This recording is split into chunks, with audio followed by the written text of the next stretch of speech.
Prepare-se para mergulhar na intrigante história de um homem que moldou o destino de um dos mais notórios cangaceiros do Brasil. Hoje, vamos mergulhar na vida de um dos personagens mais icônicos desse período turbulento, Senhor Pereira.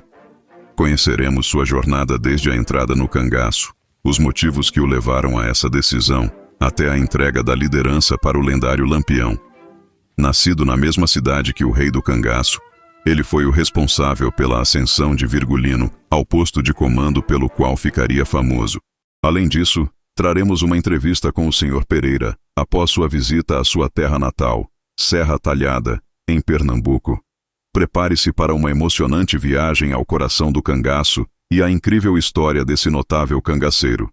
Mas antes, inscreva-se no canal, deixe seu like e não esqueça de apertar o sininho para receber novas notificações.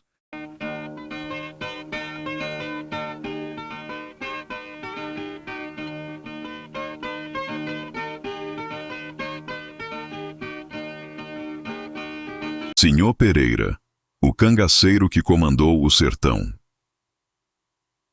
Nascido na mesma cidade que o rei do cangaço, ele foi o responsável pela ascensão de Virgulino ao posto de comando pelo qual ficaria famoso. Lampião não entrou no cangaço como rei, mas teve que ascender em meio àquele ambiente até chegar à posição de destaque. Ele ingressou ao movimento em 1920, época do auge do comandando bandoleiro que o levaria à soberania do cangaço. Senhor Pereira. Este era o nome de guerra de Sebastião Pereira e Silva, um sertanejo da mesma origem que Virgulino, Serra Talhada, Pernambuco. Responsável por um fortalecimento importante no cangaço, ele comandou as tropas que tomaram o sertão antes do zênite, atingido pelo sucessor. Senhor Pereira era oriundo de uma importante e rica família do semiárido, descendendo do barão de Pajeú, e por isso tinha conexões e conhecimentos de destaque. No início da vida trabalhou no campo, em meio às produções da família, e foi alfabetizado cedo. Porém, como era corriqueiro entre famílias poderosas, os Pereira estavam envolvidos com disputas acirradas com outros grupos políticos e econômicos da região, em especial os Carvalho. Influência política e posse de terras eram os principais pontos de conflito. Esses atritos interfamiliares desencadearam uma série de assassinos e vinganças que desestabilizou os grupos. Algumas dessas mortes, em especial a de um patriarca próximo de Sebastião, fizeram com que ele e o primo, Luís Padre, fossem atrás de vingança contra a impunidade através do cangaço em 1907. Ingressando um bando numeroso que costumava atuar em Pernambuco, os parentes rapidamente ganharam destaque na atuação em batalhas. Logo, Senhor Pereira ganhou o apelido de Demônio do Sertão, graças à fama causadas por suas habilidades de guerrilha. Mesmo com fama de justiceiro, Sebastião não se sentia bem em estar à margem da lei. Isso o levou a se afastar do cangaço por um tempo, em 1918, junto ao primo, e buscar uma vida comum. Porém, logo, retornaram à vida de bandoleiro. Em 1920, um parente também entrou no cangaço, Virgulino Ferreira. Eram próximos. Na infância ambos moraram perto do outro e a mãe de Lampião era a madrinha do pai de Sebastião. Aos 26 anos, então, ele voltou a cogitar a saída do cangaço para constituir família, uma vez pressionado pelo padre Cícero Romão, que teria enviado uma carta pedindo para que os primos deixassem o Pajeú em busca de uma vida melhor. Alguns historiadores confirmam que, ao ser respondido positivamente, o sacerdote se comunicou em um padre do Piauí de nome Castro.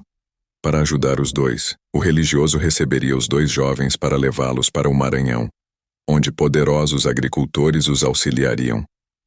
Porém, preferiram ir até Goiás, com o objetivo de conquistar uma vida independente. Mas antes, Senhor Pereira entregou ao parente Virgulino, que se tornaria Lampião, o comando de suas tropas. Isso teria se dado pela relação de confiança entre os cangaceiros e pela proatividade violenta do mais jovem. Luís Padre permaneceu no município goiano de Anápolis. No entanto, Senhor decidiu se deslocar até Minas Gerais, onde continuou sua vida. Recebeu o título de cidadão mineiro e optou por um estilo pacato e familiar. Assistam agora à famosa entrevista que o cangaceiro Senhor Pereira chefe de Lampião, concedeu ao senhor Luís de Lorena, na cidade de Vila Bela, atual Serra Talhada, em 1971, quando de seu retorno, 50 anos depois de sua ida para Goiás. Entrevista. Naquela ocasião, Luís Lorena e Sá, da família Pereira, travou o seguinte diálogo com seu brioso parente, que fora no passado o braço armado do clã. Qual o momento que marcou sua vida de maneira indelével? Foram tantos os momentos dramáticos no meu trajeto que seria impossível escolher um. Qual seu dia de maior alegria? Chegar à Serra Talhada 50 anos depois e ser recebido por todos os parentes com carinho que me dispensaram foi na verdade motivo de muita alegria. Qual seu dia de maior tristeza? Estando eu, em Lagoa Grande, distrito de Presidente Olegário, Minas Gerais, recebi a notícia do falecimento de Luís Padre em Anápolis, Goiás. Nem ao sepultamento compareci. Você tem alguma grata satisfação do seu tempo de guerrilheiro? Não. Nasci para ser cidadão, casar-se e constituir família. Fui namorado da moça mais bonita do Pajeú. Por que se envolveu nessa tragédia? A impunidade em Vila Bela teve seu auge em minha juventude. Do assassinato de seu Né, meu irmão, nem inquérito policial foi aberto.